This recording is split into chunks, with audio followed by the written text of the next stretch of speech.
BC హక్కుల కొరకే అలుపెరగని పోరాటం చేస్తూ గత 3 రోజుల నుంచి ఆమరణ నిరాహార దీక్ష చేస్తున్న రామచంద్ర యాదవ్ గారిని పరామర్శించిన కుమ్మరి శాలివాహన మరియు బీసీ సంఘాల మద్దతు పలకడం జరిగింది.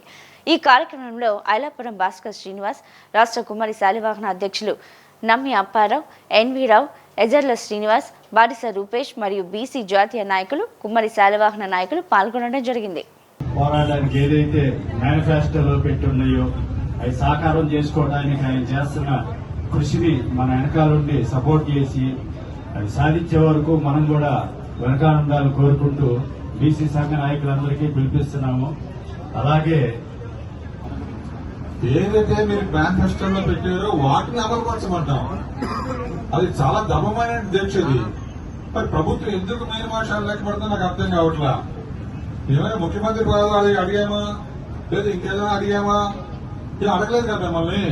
55% జనాభా ఉండి కూడా అనగాది వర్గాల వారు రాజ్యాధికారానికి దూరంగా ఉండి అనేక బాధలు పడుతూ ఉంటే మీరు కనీసం మీరిచ్చిన మా హామీల్లో వాటిని అమలుపరచడానికి కూడా ఇబ్బంది పెట్టే పరిస్థితి వస్తే రామచంద్రాలకి అన్నకి ఏదైనా జరిగితే మాకు ఎవరు దిక్కు?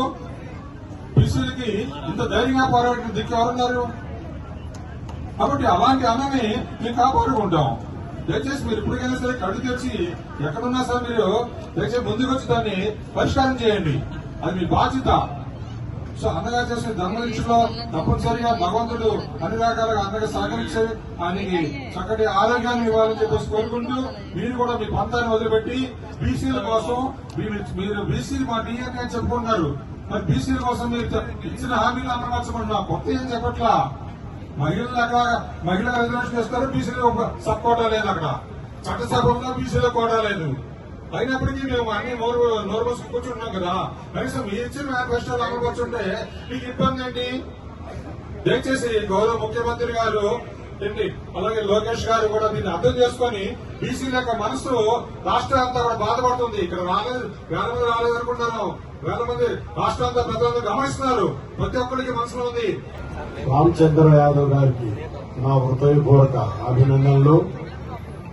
బీసీల గురించి అనేక కులాల సమక్షంలో ఒకసారి మేము చంద్రబాబు నాయుడు గారిని కలవడం అయింది. కలిస్తే ఆ రోజున ఆయన మా ఇంటర్వ్యూ కూడా 2 గంటల సేపు కూర్చోబెట్టి తర్వాత ఆయన బయటికి వెళ్తూ కనీసం మమ్మల్ని పలకరించకుండా ఆయన వాహనంలో వెళ్ళిపోతుంటే మేము నిర్ఘాంతపోయాం.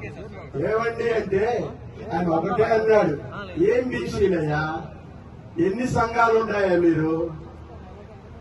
మా పార్టీలో ఉన్న బీసీని మేము చేసుకుంటాంలే అన్నాడు. అంటే అవకాశం ఎవరిచ్చారు? మనం బీసీలు మనమే ఇస్తున్నాం. అనేక పార్టీల్లో నాయకులమ్మటి తిరుగుతూ వారు వేసే ఒక కండువాక లోనైపోయి మన ఐక్యతను దెబ్బతినే విధంగా రాజకీయ నాయకులు పన్నిన కుట్ర ఇంతవరకు కూడా. ఎప్పటికైనా ఈ బీసీలు ఏకతాటిపై నిలిస్తే ఏ పార్టీ కూడా నిలవదనే విధి విధానాలు వాళ్ళకి తెలుసు.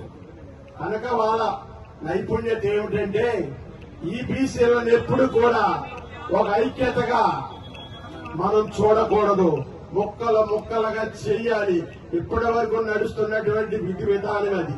మరి ఈ నేపథ్యంలో మన రామచంద్ర యాదవ్ గారు ఈ నిరాహార దీక్ష చేస్తున్నారంటే మనమందరం 123 కులాలు ఉన్నటువంటి మనమందరం కూడా ఒక ఐక్యతగా నిలబడి వీరికి సపోర్ట్ గా ఉంటే వారు ఇస్తానన్న 5 హామీలు ఎంతో కష్టం కాదు.